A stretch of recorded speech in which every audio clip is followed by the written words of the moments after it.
everybody. This is ChasingCinema.com's official podcast. Thank you for downloading, subscribing, or just finding us on the internet and listening to us. Oh, now, by the way, of YouTube, you could be listening to us as well.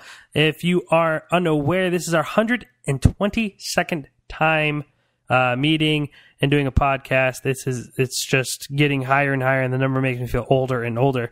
ChasingCinema.com here, and if you're unfamiliar with what we do here, we talk about the world of motion picture. And when I say we, I of course mean myself, Jacob Toronto, and my loyal, faithful co-host, Louis Corazolo / best friend. We talk about the world of motion pictures, and usually each week we will talk about what we've been doing, catching up, basically catch up. Don't ask me why, that's funny. We talk about some movie news and what's going on, and what has piqued our interest in the rumor news world, and then we review the major week's release. In this case, as in last week, there's 3 reviews that we're going to be covering today. Love is Strange, the new Iris Sachs film, The Box Trolls, and The Equalizer. So there's going to be a good amount of reviewing that we're going to be doing. So with that, it's going to kind of cut down our time doing movie news and catching up. But we will quickly catch up, and then I got to talk about Gotham really quick. So, Louis, what have you been doing this week? What's been keeping you busy? Well, I'm going to go off on a little tangent that's kind of not related to Hollywood and movie news. That's fine. So just a little bit. Just because, if you know me personally, I'm a big sports fan. Uh-oh. And even more so, I'm a huge New York Yankee fan. And this past week, I could say a part of me died. My childhood is officially over. After 20 great years, Derek Jeter, the captain of the New York Yankees, has retired. And today, September the 28th, Sunday, today. September 28th, he played his final game in Fenway Park. And just watching that game and watching the whole coverage of this past week, even the past baseball season, because, a lot of the other teams held nice, beautiful ceremonies, including the Red Sox put on a great show today. It made most baseball fans, and especially Yankee fans, very nostalgic for what he meant for the organization and meant for the team. So, when he announced the retirement, it definitely hit me. But now, because it was in the final week, the Yankees did not make the playoffs, so they were focusing on Jeter. It really hit me. And I did definitely become emotional and kind of reflected on, my memories, because if it wasn't movies or wrestling, I was in front of the TV watching the Yankees, watching Derek Jeter. And I just want to congratulate him on a terrific career on and off the field.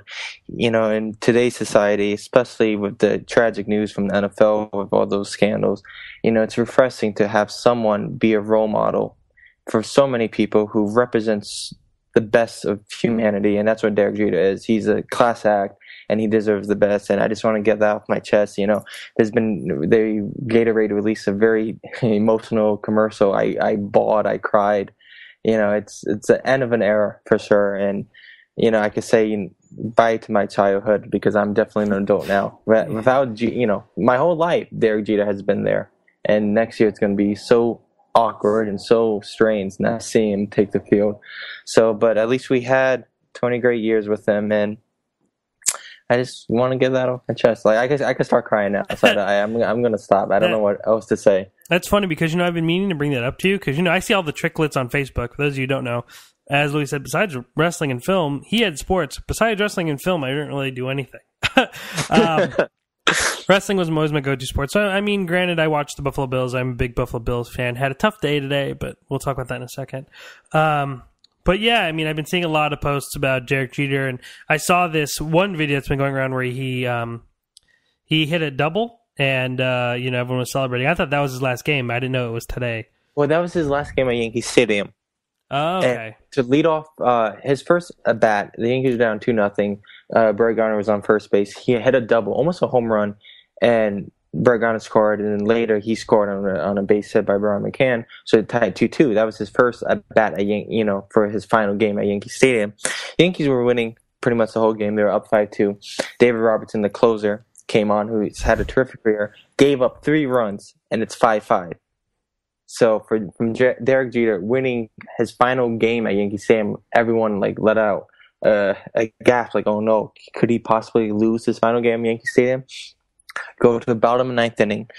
Wheeler led off of a base hit. Vergara bunt him over to second base, and who comes up? Derek Jeter. And what does he do? First pitch, hit a base hit to right field.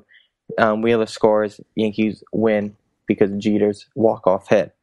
And so he ended his tenure at Yankee Stadium with a game-winning base hit to win to end the game, and that was remarkable. No, come on, who could have pictured that but Derek Jeter? So that was an emotional. And then today he had 3 games left against Boston. He didn't play the first game, only played a couple of bats in the second game, and today he DH'd, had 2 at bats, and got an RBI infield hit to end his career with 3,465 hits altogether. So, wow, that's amazing to hear. But I'm pretty sure that most of our listeners have turned off because they thought this was a sports podcast. So, yeah. Anyway, well, that's awesome. I'm glad you had an emotional week, but I don't know if your childhood's just dead yet. We'll see. It is. Drake, I could tell you, like, he's been the constant in my life. He's been so consistent, and finally, he at 40 years of age, he retired, and it's just weird. He's not there. Oh, I don't know what I'm gonna do. You don't know what you're gonna do. I could tell. Like, I'm officially adult. People feel. You got your bar mitzvahs, you become a man. You turn 18, you become a man because you buy packs of smoke. 21, drinking, you're a man now. No, at age 22 in 2014, I'm officially a man because Derek Jeter is not there anymore, and that's a fact. You could put it on the board. Well, I lost my innocence today. Well, I knew my childhood was dead too because, I grew up watching what I consider one of the greatest animated shows of all time, if not the greatest, and that is the Batman animated series. However, to end my childhood, as Louise was ended this week as well, they made a live action Batman spinoff called Gotham about all the characters of Gotham, not just good old Bruce Wayne. I don't know if you guys are paying attention. I tweeted out that I saw Gotham finally because I did watch it a little bit late, and then I had so much to say about it. The only way I could get it all off my chest or talk about it was on this podcast. Because I haven't. That's been the number one good go-to for everyone. They say, "Oh, have you seen Gotham? Have you seen Gotham?" Everyone knowing how big of a Batman fan I am. And I was like, I got to give it a shot. So, but because we are so strapped for time, and there's something that I really want to talk about that I find super interesting. I'm going to hold off this for next week, and I'll be reviewing both episodes, pilot and the new episode coming out tomorrow. So I'm going to hold what my thoughts are, Gotham are, and give it a little cliffhanger so I have a reason for you to come back next week. And that would give me a chance to catch up on it as well, so we both can have a discussion about it? Yes, sir. Let's do it. Okay, but beyond that, I went to the Bite of Las Vegas. Bite of Las Vegas is a festival put on by 94.1 and a bunch. The Mix. The Mix. I won free tickets on my birthday, actually, to go to this concert. American authors, Daughtry, Colby Calais, the script are all there. No one that I am like a super big fan of, but Samantha is. So, we went and I just, 94.1, they were following us on Twitter. They were really, really great people. But I have to ask something. Louis, now when I tell you I'm going to the Bite of Las Vegas, tell me what you imagine. To be honest, before you even told me you won tickets, I can't honestly say I've heard of Bite of Vegas. I honestly, I don't remember hearing about it. I never went to it, obviously. So when I think of this, a music festival, kind of festival where you got different lineups of acts playing, and then you taste different food. You can buy this food, that food. Well, hold drink, on. I'm going to stop right there. Just really quick. Just to give you a heads up to show you how behind in the times you are.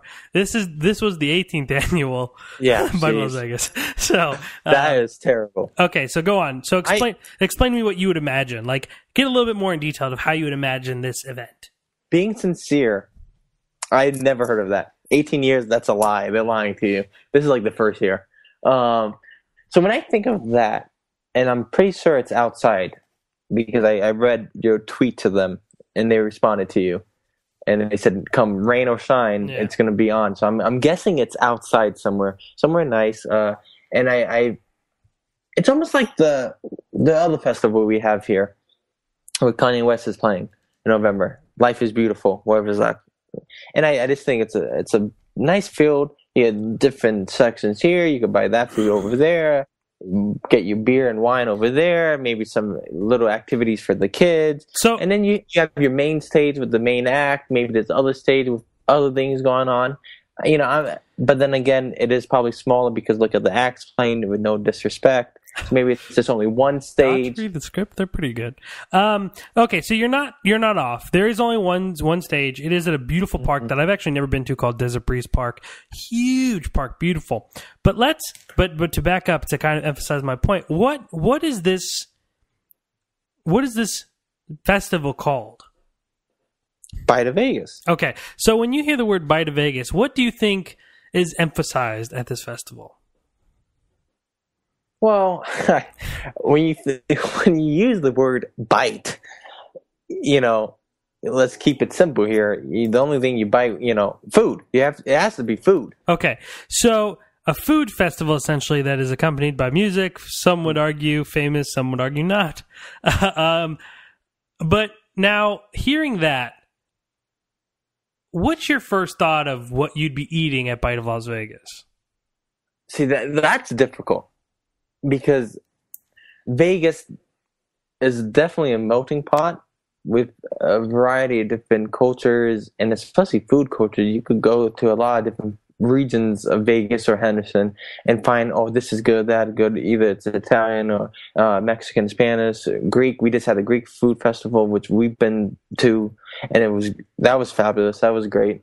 So food-wise, I have no clue. But then again, we do have a lot of celebrity chefs, and they could have easily, I would think, get one of the major casinos or one of their fine dining, trying to make a food experience suitable for the common folk.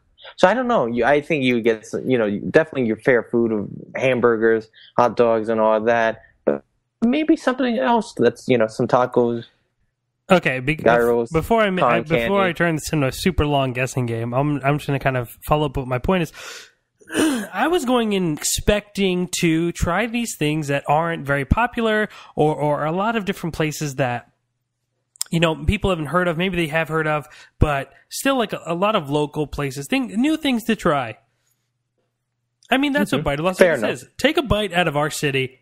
Try, No, you try new things, and especially if you pick up the weekly, even food trucks over here are very diverse. I thought a lot of food trucks would be present. As we know, one in particular is really, really popular. They actually just got a brick and mortar store called Fuku Burger. I thought they were going to be there. Like just a lot of, really local places or just places that not many people have heard of. I walk in, Makes sense. And the first tent I see is Papa John's.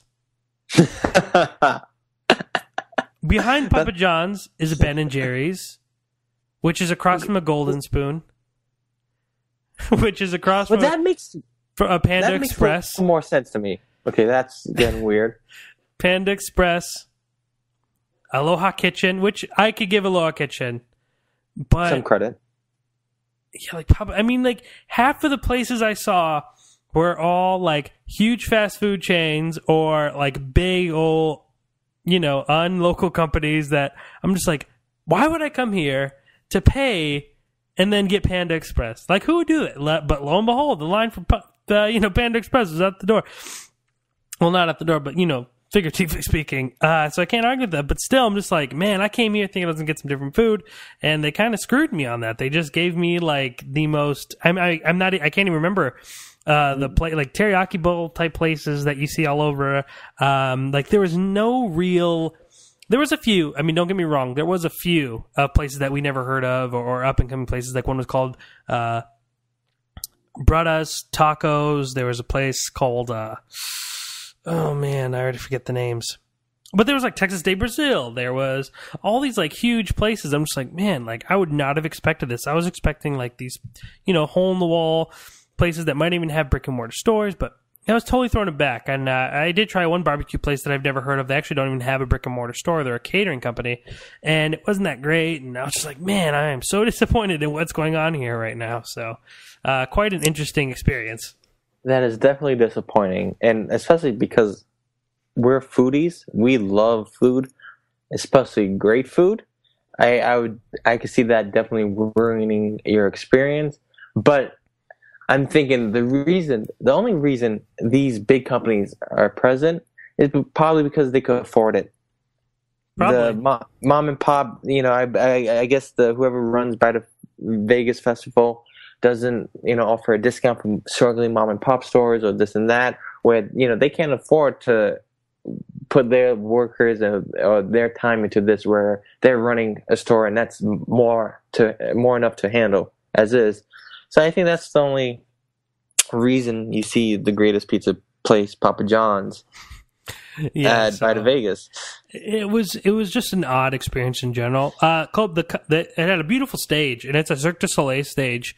But from what I read, it was called the Cirque du Soleil stage. Very beautiful stage, very beautiful park. It was just it was an odd experience. But thanks again, 94.1, for getting me out there and all that fun stuff. I'll probably end up going next year, but try to widen your variety, man. That's all I'm saying. Let us pick the people who could go. Also, me and Louis have to talk about one thing real quick before we get underway and get busy. Is last week when we left you, we told you that we were going to see Jethro Tull in concert. So me and Louis saw Jethro Tull in concert. And Louis, what was your takeaway from seeing Mr. Tull? Well, not Mr. Tull, Mr. Anderson. Mr. Anderson. Well, I've seen the great Ian Anderson. This is my third time seeing him. So I was more accustomed to seeing a show that he puts on. My friend and my dear friend Jake has not seen Ian Anderson live, only listened to tapes and footage that my father have sold him.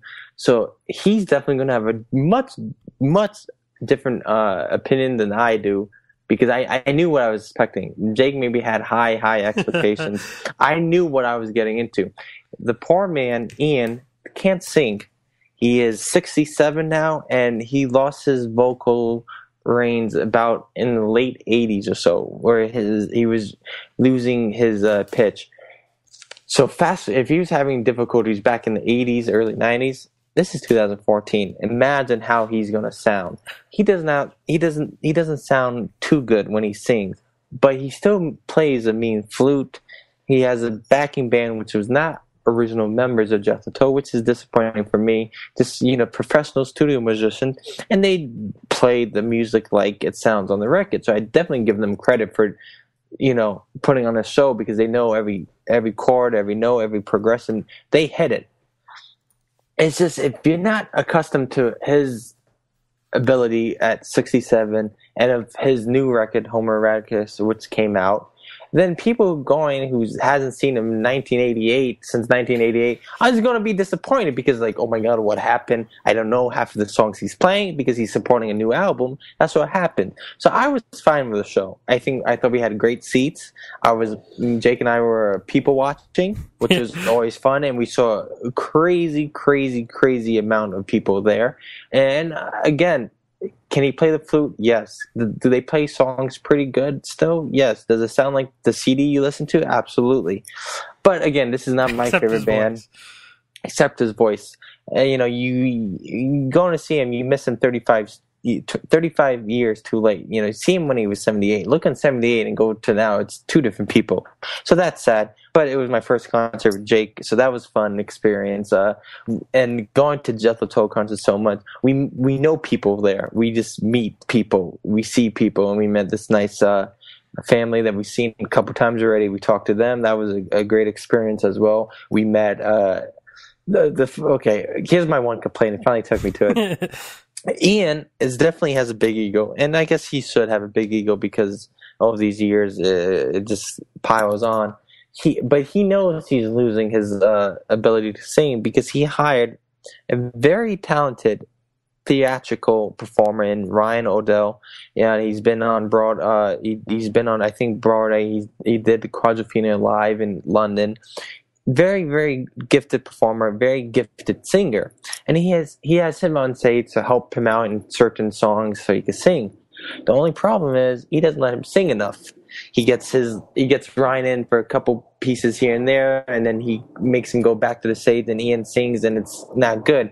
That's the only thing. Have Ryan sing, and it would be a great show. Or have Ian people are against performers lip syncing, and they can understand why. But in this case, because he's performed all the songs live before, if you get a live audio track from 1978 and just have him lip sync it, it would be amazing. It would be the same show in '78, and I'd be fine with that. I think that's the time you lip sync. But other than that, I had fun. When I see him again, I guess so, because it's a pastime Dad and I shared. But I let Jake tell you his opinion, because I'm sure it's probably going to be more accurate, because most of the listeners probably never heard of a Jethro Tull or Ian Anderson song. So take it away from an outsider. I've been brainwashed already, so it's too late for me. I've also been somewhat brainwashed. Louis' dad, ever since we were kids, driving to wrestling events, would play Jethro Tull and try to brainwash me. And eventually I picked up. Not as much as he, obviously, but I definitely picked up and found my favorites. And the reason why I went to this concert more than anything was just to experience a concert with his father, who literally followed Jethro Tull around the globe to listen to them perform and watch them. He's met him umpteen times. So I just wanted to experience it with a real fan like that. And I knew. See, here's the problem. Here's one of my major issues with. I mean, I had a fun time. I did have a blast. No, take that back. I didn't even have fun. I had a blast. I had a really, really good time. But it was more for the environment and the setting and the people rather than the actual show. My thing is, I knew Jethro Tull's vocals were bad, because I have a live Along album that he did, like a revisited, that, he does all the songs, he redoes them, and in them, his voice is shot already. Yeah, I think that was like 2005. Yeah, but the thing is, that was 9 years ago. Yeah. So I was expecting, shot vocals, but I mean, they were really shot. But the man can still play a mean flute. He is around the stage. He is definitely an entertainer. I agree with Louis that Ryan was definitely, who should have been more utilized more, but watching him was really great. I thought the band was great. I had a really fun time. It was really funny to see the people who were like, oh my God, Jethro Tull's in town. You remember from way back when? We should go see him. It'd be a blast.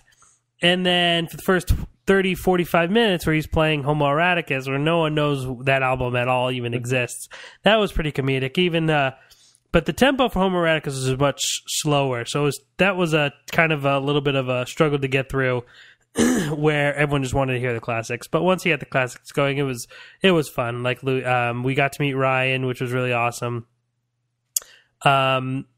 We also got to meet a former WWE superstar named Brian Kendrick was there, and that was a real treat. We got to speak with him and talk to him a little bit. But overall, the concert was very, very fun. We even got Big Lou some awesome posters from the Palms and stuff like that. So it was quite an experience. But it was. Yeah, I mean, I'd go see him again, but not to compare talents, but yeah, wow. Ryan should be singing, but honestly, Louis' idea for lip syncing isn't that bad, because he can still play the flute, he can still entertain, and then people get the songs that they loved. It's actually not a bad idea. Yeah, because it's kind of sad, because if you go back to his younger days, he had a very, very good voice, very strong voice. And even in the live performances, his voice still translated to good singing. So if you take those tapes from 72, 77, 75, and just mute out everything and just focus on those vocal tracks and put them on those loud speakers in the Palms and have him just lip sync, I don't care, he's lip syncing. It would sound amazing. It would sound how the song was supposed to sound, I'm for it, but I don't think Ian would ever do that. Yeah, just to show Samantha what I was talking about, I played her Sweet Dream. Ian Anderson performing Sweet Dream back in the 70s. I believe it was at MSG. And then I played her Sweet Dream from the 2014 tour. Someone recorded it, and she was just like, wow. But it was very interesting. Great time. It was definitely a memory. So, but that was it. That's what kept me and Louis busy this week. Moving on, we got to get some movies news down so me and Louis could talk about some movies. So, Louis, what do you have for movie news really quick? Really, it's a very... Actually, hold on. No, you go first, because ours will take us in order. Mine's very, very quick. Just kind of updates here and there. Let's talk about Tarantino's film, The Hateful Eight. It has been confirmed for all you Tarantino films out there, especially those who are living in Vegas, that when Christmas break comes, travel to Colorado, because on December 8th, principal production will begin on The Hateful Eight, and it will be shot entirely in Colorado.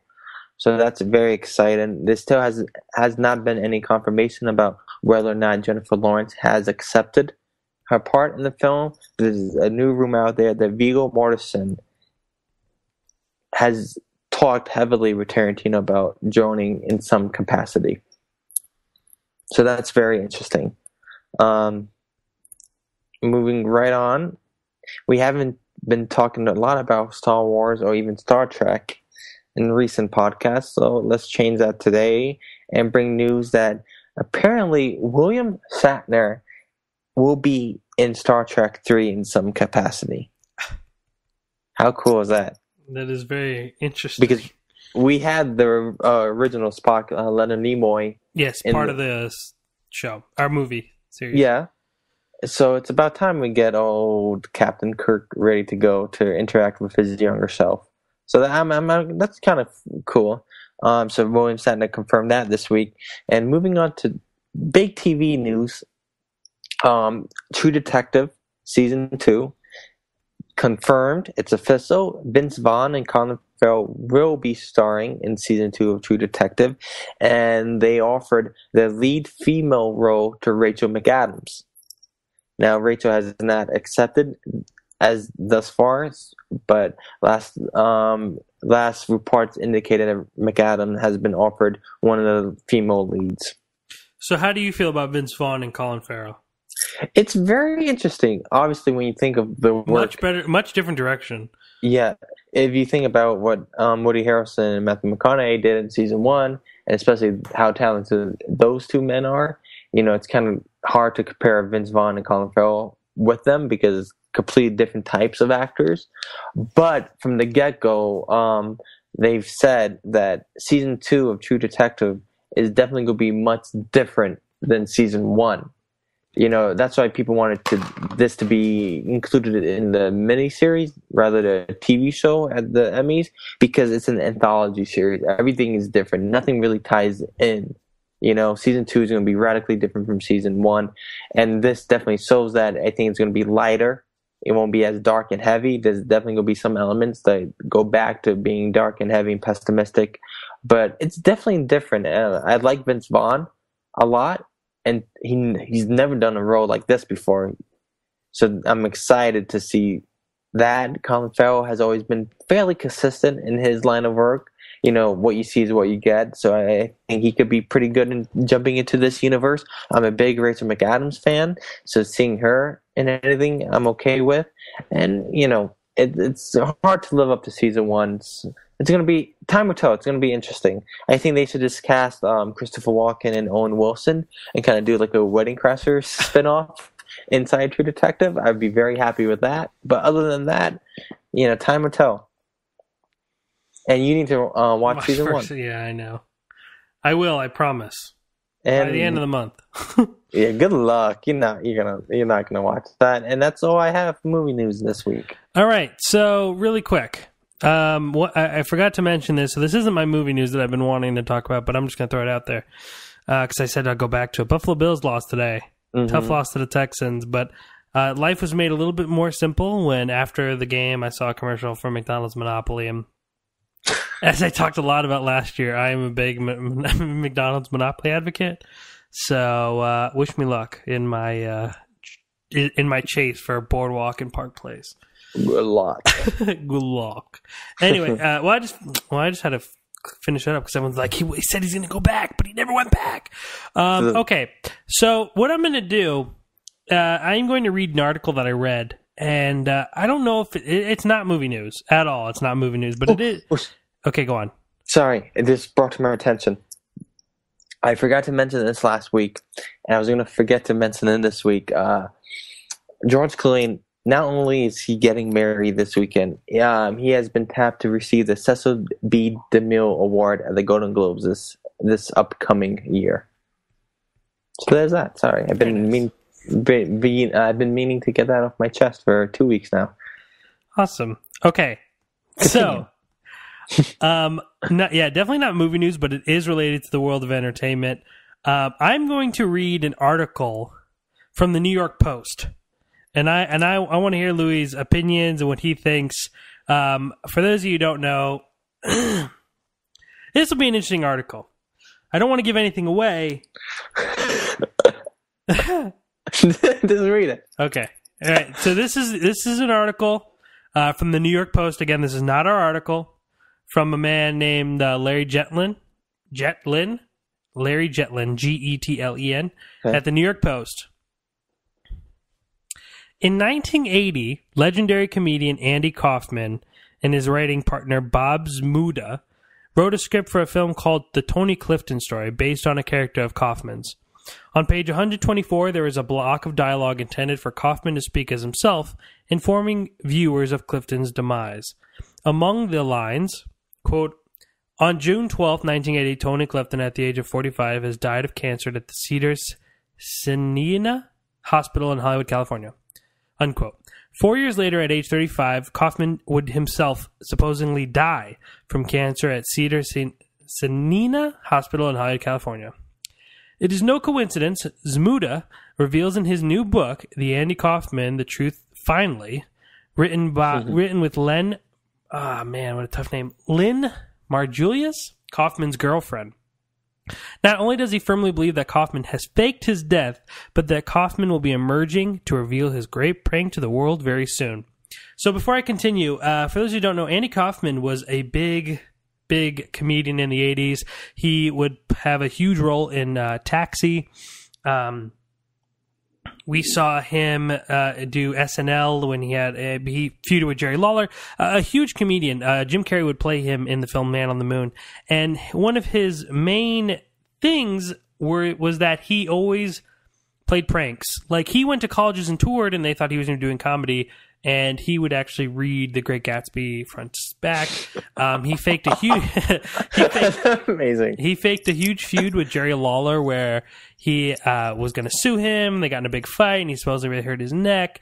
And then there's always been this kind of thought that Andy Kaufman isn't really dead, and that it's going to be a big prank. In the film...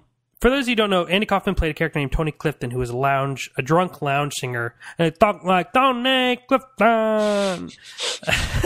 And at the end of the movie Man on the Moon, after Andy Kaufman's funeral, Tony Clifton appeared at a show, and a lot of people said that Tony Clifton's buddy has taken on Andy Kaufman's buddy has taken on the role of Tony Clifton to keep his essence alive. But some people have thought, and it is Andy Kaufman. Recently, a woman came out and said that she was his daughter or a friend or something. I can't really remember off the top of my head.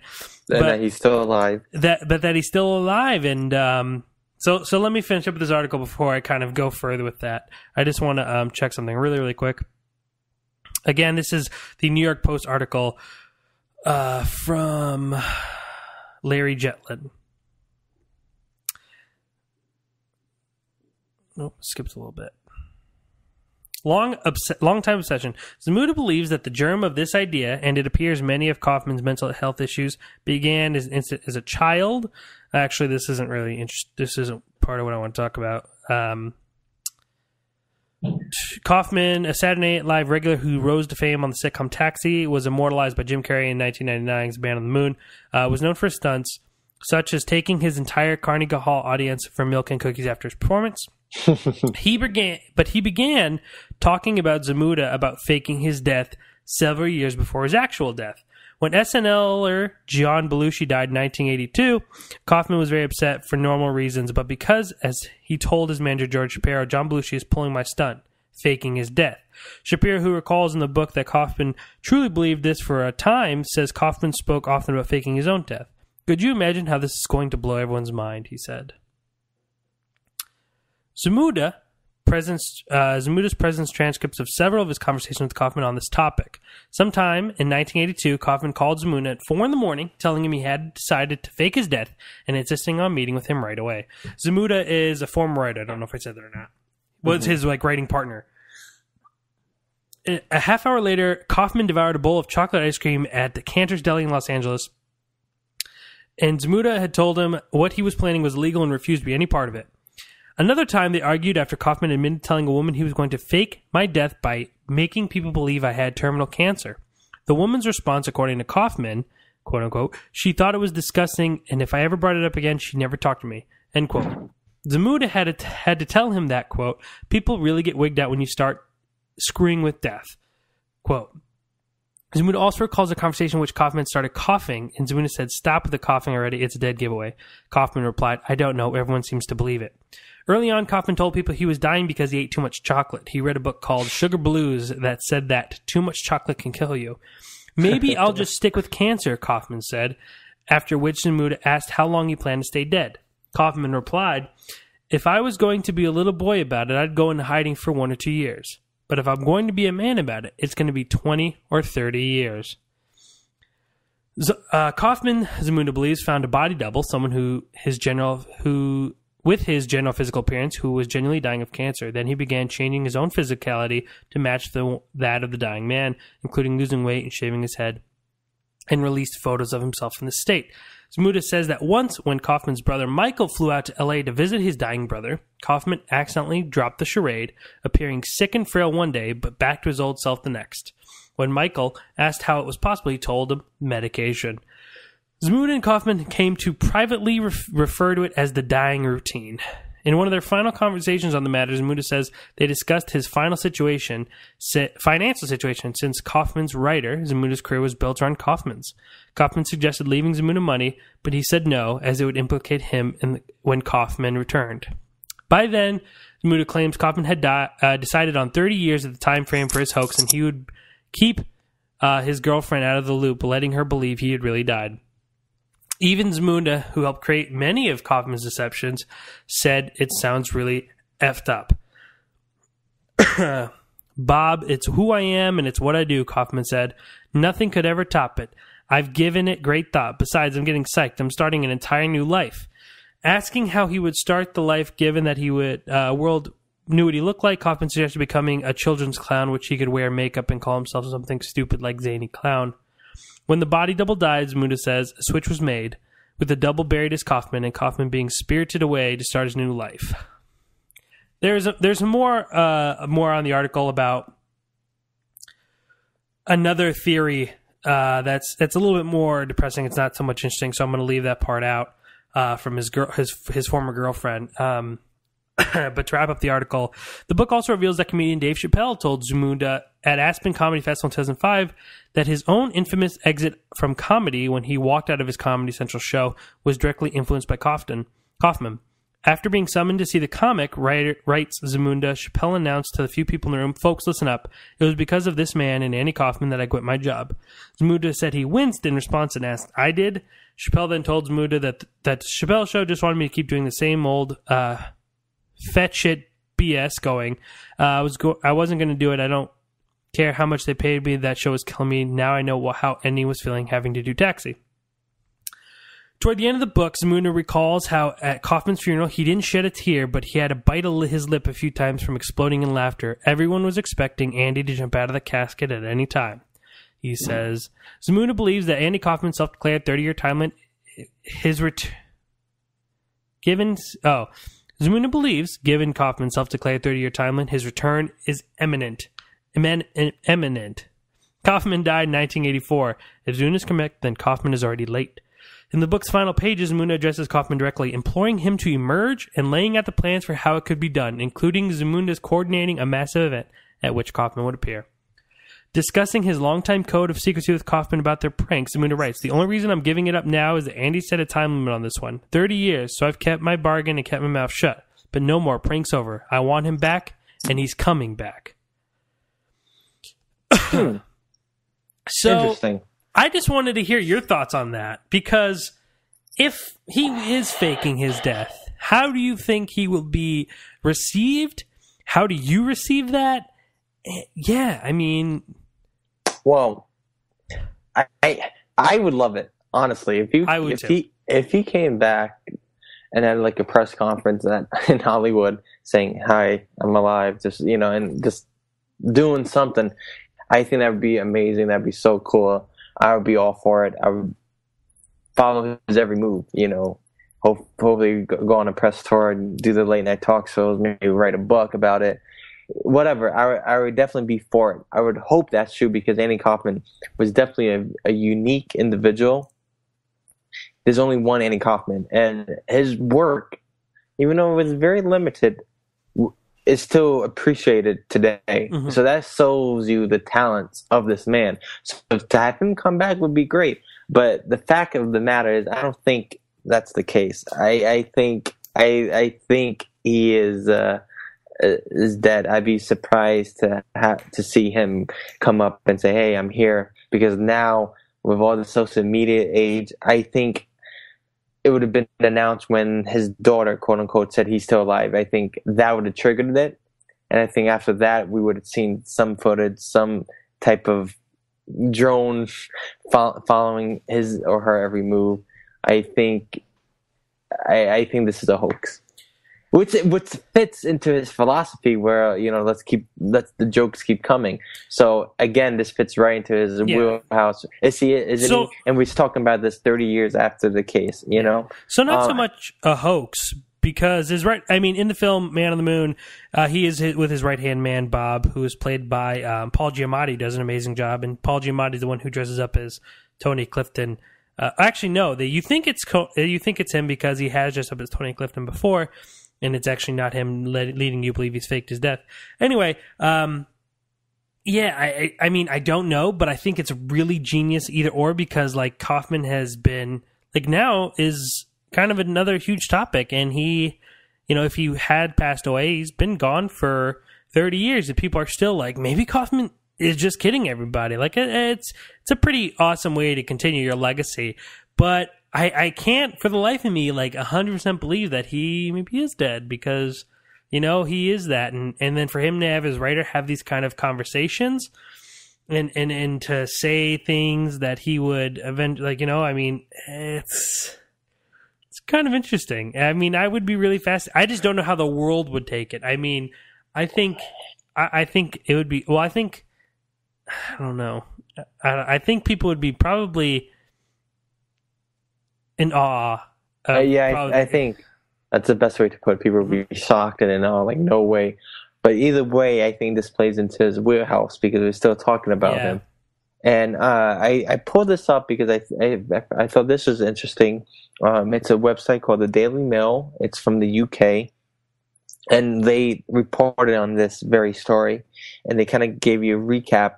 Last year, a 24-year-old woman emerged at the Andy Kaufman Awards in New York City and was introduced by Kaufman's brother, Michael, as the late comedian's daughter.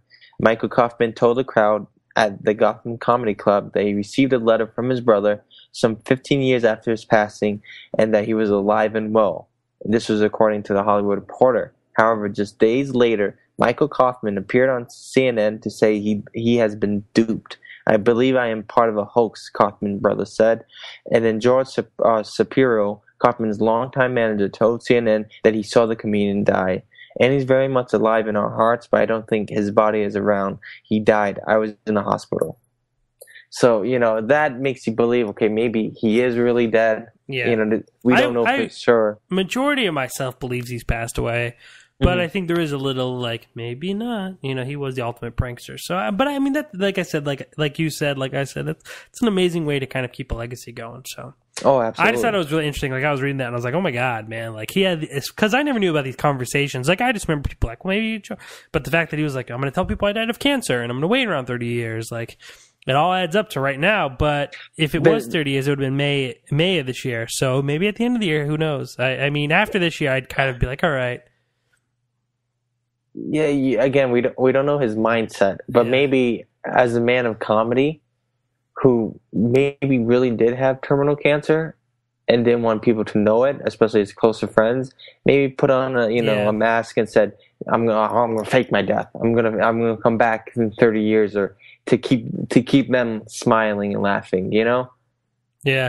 Well, the article, the part that I skipped over, explains how his mindset of death was really, really affected by his parents when his grandfather or great grandfather passed away. and his parents told him that his grandparents, they didn't tell him that he passed away. They told him that he moved to another country and is never coming back. So they were explaining how he kind of really affected him in the way that he kind of never was really taught death the proper way, and how he felt his grandpa's death was manipulated. He can manipulate death. So I guess for someone who knew he was going to die, that'd be a really nice way for people to feel like, oh, maybe he's coming back, and not be so sad thinking like he's alive. But anyway, Absolutely. I thought it was a really fascinating article. Again, that New York Post. Go check it out. A very, very interesting article. So yeah, I guess we're going to move on. I don't know why I found that so interesting, but I did. Like, I was like, damn, man, it's really crazy. Like, people are still talking about this day and debating if he's still alive or not. It would be something. I give you that. Oh my God, it would be nuts. I wouldn't even know what to do. Again, that was a article. Again, none of me and Louis did not write. We're a part of that. I just read you an article from Larry Getlin at the New York Post. Moving on. All right, Louis, me and you have 3 reviews. Well, I have 3 reviews to break down. Talking about some movies. So let's start off with Love is Strange. And me and Louis are going to play the common Q&A game. Louis will bust out a question every now and then, but I'm just going to go through things. So Love is Strange was directed by Ira Sachs and tells the story of an older same-sex marriage couple, played by John Lithgow and Alfred Molina, who after 39 years have gotten married. After their marriage, Alfred Molina, who is basically, I believe, a choir teacher or music teacher at a private church school, I'm not sure if it's Catholic or Christian, when he actually finalizes married, he is asked to leave and he is fired from this thing. And basically they have to sell their apartment, and there was a buyer immediately, so they need to move in with their relatives. The movie follows them more John Lithgow than Alfred Molina, because they end up actually separating. John Lithgow goes with his nephew, Alfred Molina goes with some friends, and they end up separating for a little bit, not relationship-wise, but just having living standards. And it's about them dealing with everything. And they're a much older couple. And so, yeah, that's pretty much the setup of the film. So, Louis, have you heard anything about this movie? Like, do you know about it? Do you have any impressions? Or Honestly, for a person who loves to hear about movie news and upcoming movies, this one somehow flew under the radar. Not until this past week on the Today Show on NBC, where John Lithgow was on talking about this film, I had no clue about it. And watching that interview and watching him talk about it talking about Alfred Molina and all that, I definitely got intrigued by the premise. I don't know any background to this, how this film came about, but this kind of reminded me of Beginners with Christopher Plummer. How, this kind of awakening this old man experience and realize, I need to have this lifestyle, and even though it's definitely probably 2 different entirely movies, but it had the same heart at it. Yeah. This film is about a couple that has been together, so it's not like they're meeting each other or, they were married. This is about a couple that's been together for nearly 40 years.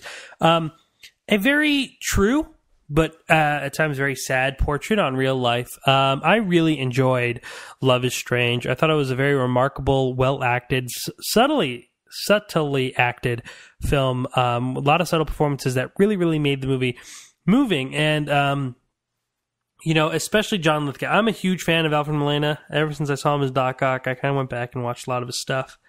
And, and then you have Indiana Jones, things like that. But big fan of his. And to kind of see him grow, I just love watching him. And even though he's not in this film as much as his counterpart, he does a really, really great job.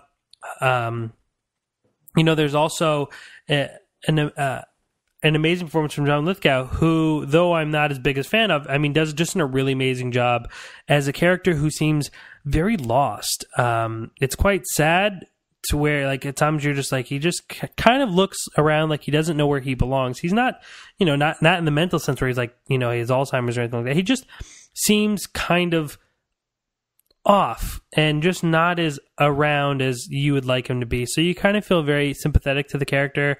And you have this other gentleman who's so sure and so confident, and his confidence in his whole life, like he seems everything that he's believed be challenged. And seeing these two older gentlemen go about it, it's a really, really emotional kind of ride that you go with. There's also a really, really great performance from Marissa Tomei, who doesn't necessarily play the most lovable character, but a character that a lot of people understand, especially if they've ever had people live with them.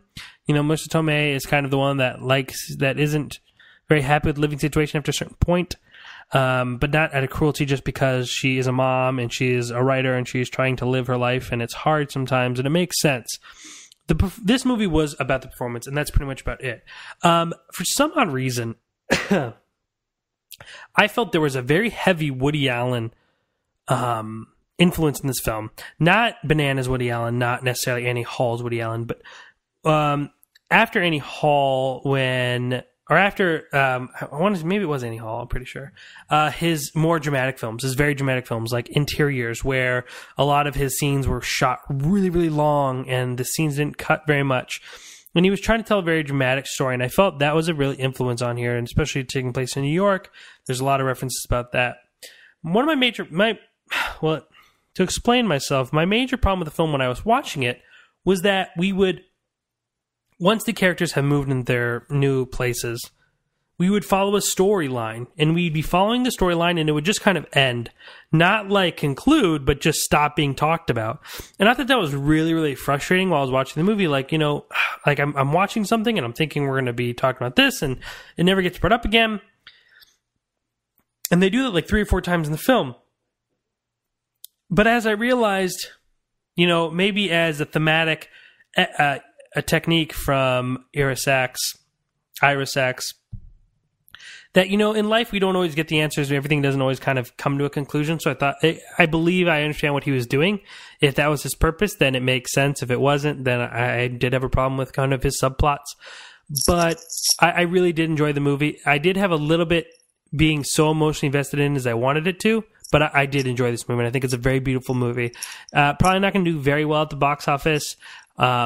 And it was limited release too. It was limited release, and I don't know if this movie. I'm not going to say this movie will earn these two gentlemen Oscar nominations, but I'm sure it'll be in the talks. I'm sure it'll be one of the films that people are at least going to kind of talk about, because it was a very beautiful movie. And you know, in the opening of my review, like I off the top of my head, I don't know how many modern American films are about, you know, gay couples, especially older gay couples, but you know. It's kind of shocking that we don't have a lot, or enough to kind of feel like it's, you know, regular.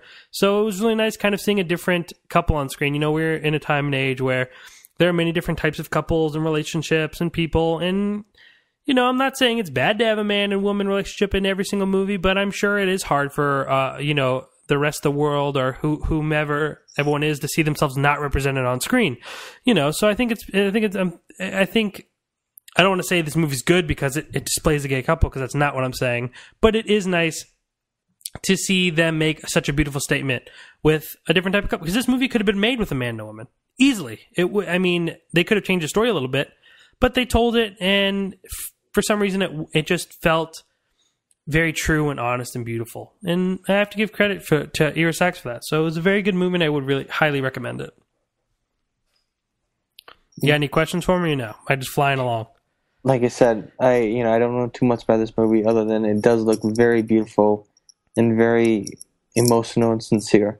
It wasn't emotional as I would have liked it to be. There was kind of watching it from a window perspective as much as like being a part of their lives. And I think some of that was due to the subplots that you were trying to get into, and you weren't really sure where your focus should necessarily be. But then when it all kind of concludes, it was like, yeah, it was really kind of beautiful, and it is very lifelike in his storytelling techniques. Not so much how it's shot, because it is kind of like jumpy and you will like skip periods of times. But when you think about it from like a technical standpoint, like how the film was made, what was it saying, with like actual filmmaking language, it really, really makes sense. So yeah, I would definitely recommend it. And with, 2 master actors, can't go wrong with that. Absolutely. Moving on, we have the children's family film called The Box Trolls. In 2005, author and illustrator Alan Snow brought Great Britain Here Be Monsters, which is a fantasy novel that basically sparked this new film, The Box Trolls. A 3D stop-motion picture produced by the same company. I don't know if I'm pronouncing the term right, but let me see if it has a pronunciation thing next to it. I'm going to say it's Laika, Laika, production company who also did is basically the same stop-motion company that produced Coraline and Paranorman. Both films I was really a big fan of. More Paranorman than I was Coraline because of the beauty of the story that it was telling. Box Trolls is basically about a young boy who is taken in by these underground trash collecting dwelling creatures named box trolls. And basically there is a man named Archibald Snatcher, who's an exterminator and played by Ben Kingsley, who promises to destroy every box troll around. So now it's up to this young boy who thinks he's a box troll named Eggs to save all of them. Okay, so 3D stop motion, something that is really, really rarely used. But together. And in general, 3D a lot, but stop motion, I mean, that's so underused, and it's such an intense, work-heavy technique, but it's so hard to deny how beautiful it is when it all comes together. It is truly amazing. The visuals and the actual composition of this film is what makes it great. What makes it good, because unfortunately, I didn't like Box Trolls as much as I wanted to, because beyond the visuals, I felt that the story was very flawed. I felt that, not flawed as in had plot holes, but just it didn't say anything. I felt that this movie was so, it felt so mediocre. Laika, who the name of the company, produced Paranorman, which was a very, very powerful film that talked about, equal rights and had a lot to say. You could read my review about that, and, I was really amazed by it. And then we had Coraline, which was very dark and had a very certain look, but it also had a very touching story to it, where I felt this film just kind of left that part out, and that was really the heartbreaking thing, is that the story I thought was really silly. And even I saw this film in a theater with a group of kids, and none of them really seemed interested, and neither did I. I was just kind of outside of everything. And I mean, they had amazing voice actors. They had Nick Frost, Simon Pegg, Toni Collette, Ben Kingsley. I'm sure I'm forgetting some people. Just an amazing cast. And it just feels like they didn't really use any of them to their advantage.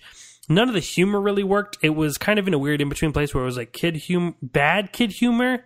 Because, I mean, everyone knows I love kid humor. I crack some jokes that are they're like 7-year-old jokes, 6-year-old jokes. But there was bad kid humor and not quite funny adult humor. It was our good friend from Mike Talks Film on Twitter said that it was their attempt at British humor, and I could definitely see that because a lot of the cast was from the UK, and it just didn't really work for me. And I felt that visually amazing. Take your kids if they are interested in it, but I don't know if it's going to hold your attention, and I don't even know if it's going to hold their attention. The only credit that I'll have to give is to Nick Frost. And who basically is one of these goons that follow the main character Snatcher. There's two of them named Mr. Trout, Mr. Pickles. And unlike your stereotypical villain goons who are really kind of just stupid and always making mistakes, these characters are always constantly arguing about the morality, and it's just so funny because it's different. And that was the only joke that really worked for me, and it's not even a joke. But, we have this character who's well, I think we're the good guys, and, I hope we're the good guys because we don't want to be the bad guys. The trolls the bad guys, and, they're saying things where he's we're taking over. What do you mean we're taking over? That's not what I'm saying. And it just, they're really standing up for themselves, and it's quite nice to see that kind of different take on the goon, if you will. But beyond that, I really felt the story was, to really prove my point, my favorite part of the film was at the end credits when one of those characters, I believe it is Mr. Pickles, is basically Mr. Trout and Mr. Pickles are sitting there talking while the credits are rolling, and they're saying, "Don't you ever feel like we're being watched? Like there's an outer force controlling us?"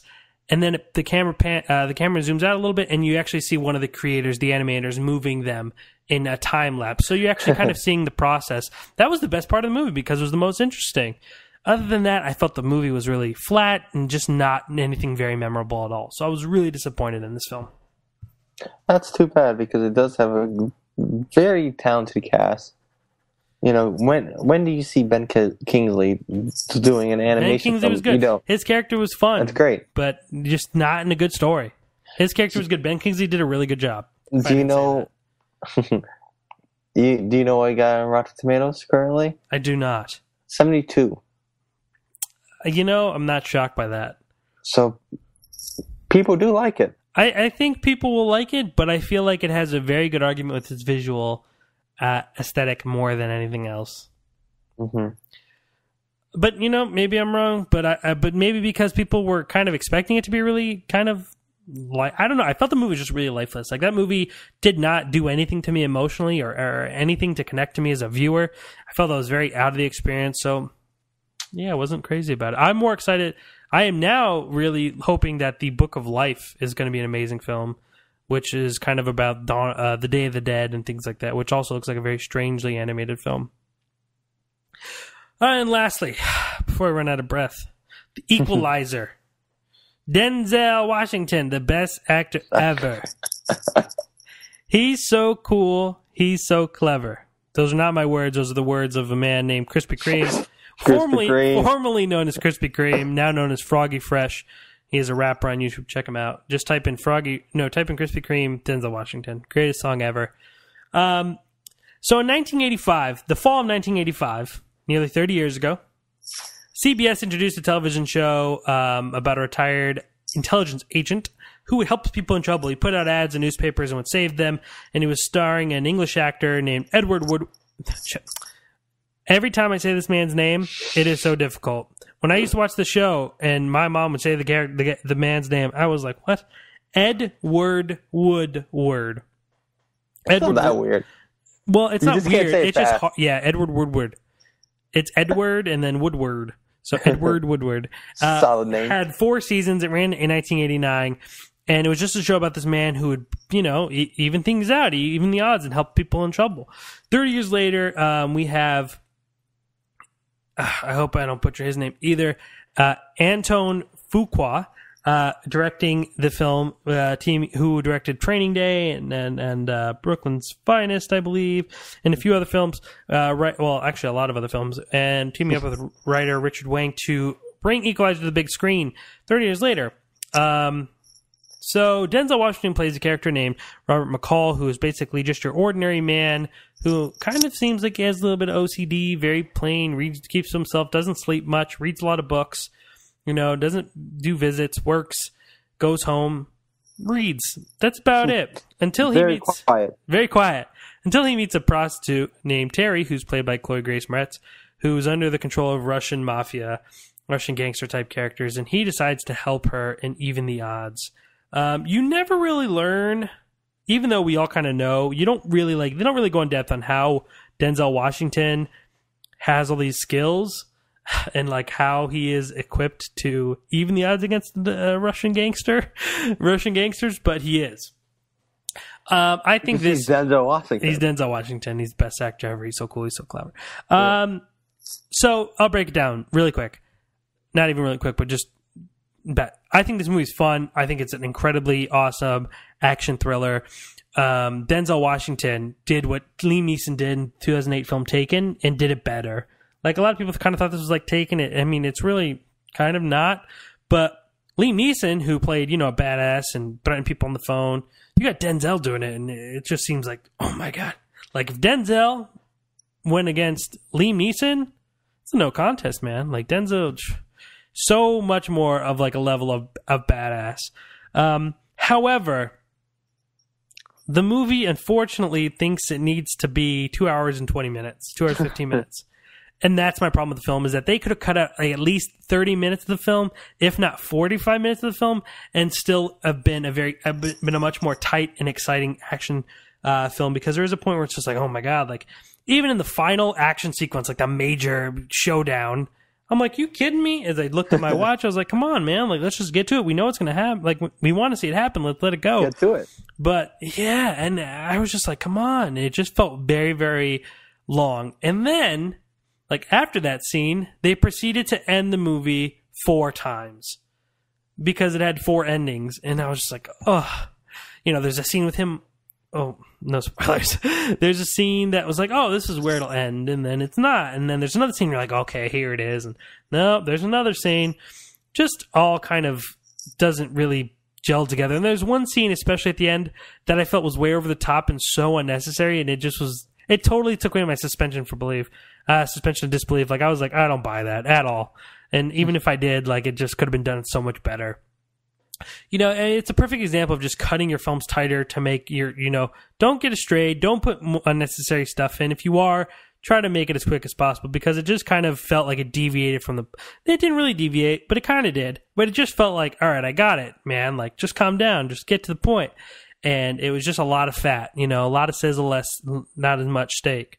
I think that's the right phrase, but a lot of fat. That's what I'm going to say, a lot of fat, and they could have trimmed a lot of it, and I would have been worked a lot better as a film. So yeah, I mean, great, but fun. Go see it. It's definitely worth watch. It's definitely fun. It's Denzel Washington, who at the age of 59 is still like killing it, and he does great. And he literally takes on a gang of Russian mafias without even widening his eyes.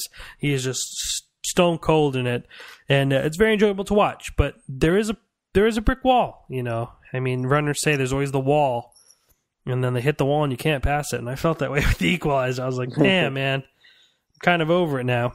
But for the most part, everyone seemed to really enjoy it. Hit like $35-40 million at the box office this weekend. It's Denzel Washington. Go see it. It's a blast. If you want to know more of my thought, Louis, do you have anything to say before about the reviews? Because we're not going to close this yet.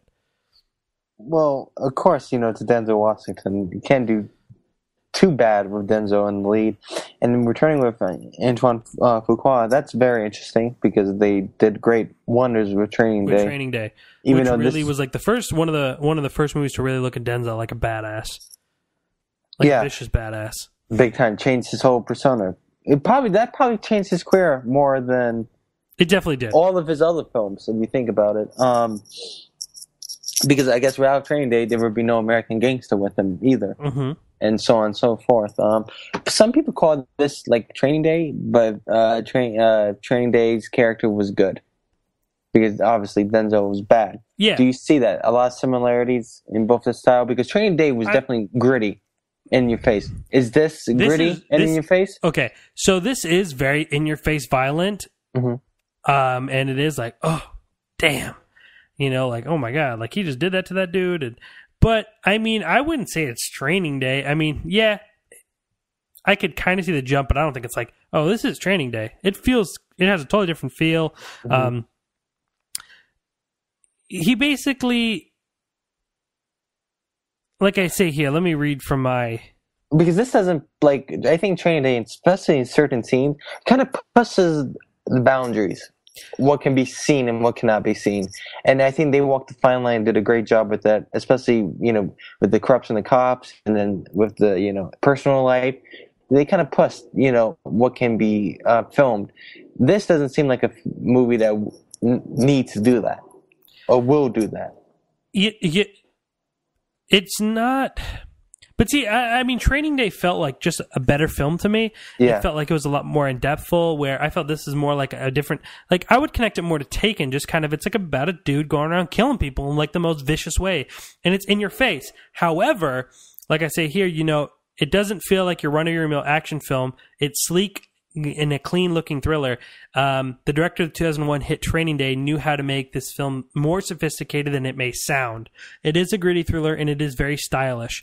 But it's not like just cheap kind of what you'd maybe expect. Yeah, right. Where it's but I really connected it to Taken a lot because it's literally about a man killing people. Like people, you know, people don't talk about the kidnapping in Taken. People talk about him kicking people's ass. And the reason why I didn't like Taken 2 is because it kind of toned itself down when he was supposed to be so gritty. In this film, it's gritty, but it's very stylish too. My other question, and probably final question, because of course we know Denzel is Denzel. Everyone's talking about Denzel. Most people might not realize that Chloe Grace Moretz is in this film. and she's been developing into a fine actress, especially as she gets older. How was her performance? And I don't know, maybe I'm reaching here now, but she does play a young prostitute, and Denzel is trying to save her. Definitely somewhat different circumstances, but any influences from Taxi Driver in those two relationships? I could see, again, I think I could see the kind of connection, but no. I felt the connection to Taxi Driver was much more interesting and much more evolved, even though it is kind of vague at the same time. I feel like Chloe Grace Moretz is a plot device here. Like, why would he want to kill these Russian mafia? Oh, let's make a helpless girl. Like, she could be a prostitute. And she's really not effective. She's literally gone 90% of the movie. She's in maybe 15 minutes total, and they really underuse her. And for some reason, like, you throw a wig on her and, kind of like a revealing outfit, and I still don't buy she's a prostitute. Like, I had really hard time buying her character. Maybe it is because I couldn't get over how young she looks, because she does kind of have like a child face, but still, like, it just felt really weird to me. It didn't feel very authentic. It didn't work. And yeah, like their relationship isn't as in depth as you would think. He sees her get kind of like roughed up, and he takes it upon himself to do something about it, and she's gone for most of the movie, and they give you a very kind of Hollywoodish ending that I wasn't really a fan of. And see, because I think of his work in Man on Fire with Dakota Fanning, and they had a great relationship. They worked great with each other, and that got more insightful and meaningful as the movie progressed. And I thought that was a good, I guess you could say, even Taken-esque film where Denzel is being Denzel. Kicking A and taking names. I think I like Man on Fire better than I like the... Actually, I know I like Man on Fire better than the Equalizer. There you go. That says it all. It is very much like Man on Fire, but it kind of has a different feel, but I felt I had more emotion towards a Man on Fire. Like, I was emotionally connected to that movie. I do like Man on Fire a lot, too. Man on Fire is really good. Great, and you busted it out, and I haven't seen that film in a good while either. But I'm pretty safe saying, like, I think that movie was better. I think I was more emotionally grounded. And that movie was long too, but it didn't feel like... It probably felt a little bit more concise. Yeah, it felt... Because there was... I felt that they were... I felt like it was a better story was being told. The point of this movie is to literally watch Denzel kick some ass, and that's exactly what it is. It is stylish looking, and it does feel a little bit more sophisticated, but I think Man on Fire was a way better executed film. Now, will the world agree with me? I don't know. Because I know critics did not like Man on Fire, but they're not really liking this one either. So, currently, this has a 59% on Rotten Tomatoes. Man on Fire has like a 39, 40. Let's find out right here. Man on... As my internet loads. 1 second. 39%. So... Yeah, I'm going to, again, kind of unlike the critics with box trolls, I'm going to take it and say that I like Man on Fire better than this film. I agree. I haven't seen The Equalizer. I would like to see it, but just being a fan of Denzel, I think you have to pay your... What? Redbox it. Yeah, you have to pay your respect. You have to pay your respect to Denzel and check it out. Denzel's great, and Denzel tends to be a lot of people's favorite actors. But... one of my favorite actors is going to be a main focus of next week. Oh, as me and Louis review Please don't. Gone Girl and Annabelle. And I'll also be reviewing Gotham's first and second episode. So make sure to tune in next week. If you want to hear my views on those films, go to chasingcinema.com/The Equalizer, chasingcinema.com/The Box Trolls, and chasingcinema.com/Love is Strange. Make sure to follow us on Twitter and see what we're doing. You can always follow us at Chasing Cinema. Or you can follow me at Jacob Toronto. I've been revamping my personal Twitter because people keep telling me you need your own thing, so I went out and did that. Join our Facebook community at facebook.com/Chasing Cinema. Do us a favor. If you're listening to us on iTunes, do us a favor and leave us a review. Tell us what you thought. Tell your friends.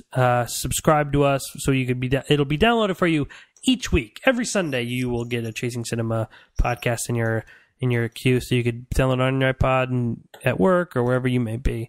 Thank you for listening, and we'll be seeing you or hearing. You'll be listening to us next week. So let's wish the Bills luck and let's call it a day. Ladies and gentlemen, my name is Jacob Toronto. Louis Corazolo. And please continue chasing cinema.